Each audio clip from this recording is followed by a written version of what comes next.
ఈ and M hub ఛానల్కు స్వాగతం సుస్వాగతం. ఈ అండ్ ఎం హబ్ ఛానల్ను సబ్స్క్రైబ్ చేసుకొని వాళ్ళు తప్పనిసరిగా సబ్స్క్రైబ్ చేసుకోవాల్సిందిగా విజ్ఞప్తి చేస్తూ ఉన్నాను.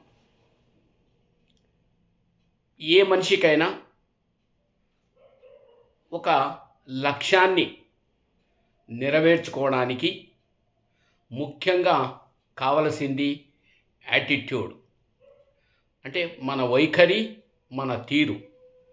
విద్యార్థికైనా, ఏ రంగంలో పనిచేస్తున్న వాళ్ళకైనా, ఏ వృత్తిలో పనిచేస్తున్న వాళ్ళకైనా తప్పనిసరిగా మన యొక్క యాటిట్యూడ్ పైననే ఆధారపడి మన విజయానికి సోపానాలుగా మారిపోతాయి. ఎందుకంటే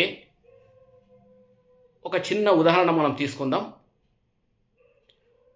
విమానాన్ని కనుగొన్న వాళ్ళు ఎవరంటే రైట్ బ్రదర్స్ అంటాం. అంటే వాళ్ళు ఒక మంచి దృక్పథంతో మేము ఇది కనిపెట్టాలి అనేటటువంటి మంచి ఆలోచనతో వాళ్ళు ముందుకు పోయినారు. కాబట్టే వాళ్ళు ఎలాంటి వాటినైనా కూడా, అంటే అన్ని ఒడిదుడుకులను కూడా తట్టుకొని తప్పనిసరిగా ఇది ప్రపంచానికి పరిచయం చేయాలి అనే ఆలోచనతోనే ఆ విమానాన్ని కనుగొన్న వాళ్ళు ఎవరంటే రైట్ బ్రదర్స్. అదేవిధంగా మనం రీసెంట్గా మనం చూసాం, మన దేశానికి చెందిన సునీతా విలియమ్స్ గారు అంతరిక్షంలోకి వెళ్ళి ఒక 8 రోజుల పాటు అక్కడ పరిశోధనకు సంబంధించినటువంటి కార్యక్రమాల్లో పాల్గొని తిరిగి భూమిపైకి రావాలని ఆమె అంతరిక్షంలోకి వెళ్ళడం జరిగింది. కానీ కొన్ని అనివార్య కారణాల వల్ల ఏమైంది అక్కడంటే, దాదాపు 9 నెలల పాటు, అంటే 286 రోజులు అంతరిక్షంలోనే ఉండిపోవాల్సి వచ్చింది.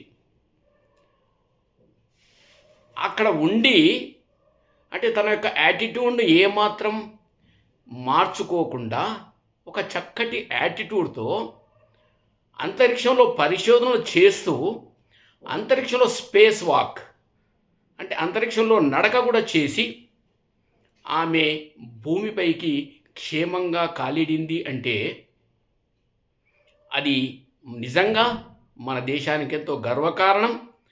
ఆమె మంచి దృక్పథంతో మరి వెళ్ళింది కాబట్టి మళ్ళీ మంచి దృక్పథంతోనే మళ్ళీ భూమిపైకి చేరుకోవడం అనేది జరిగింది. కాబట్టి మనం ఏది ఆలోచన చేసినా పాజిటివ్ యాటిట్యూడ్తో ముందుకెళ్దాం.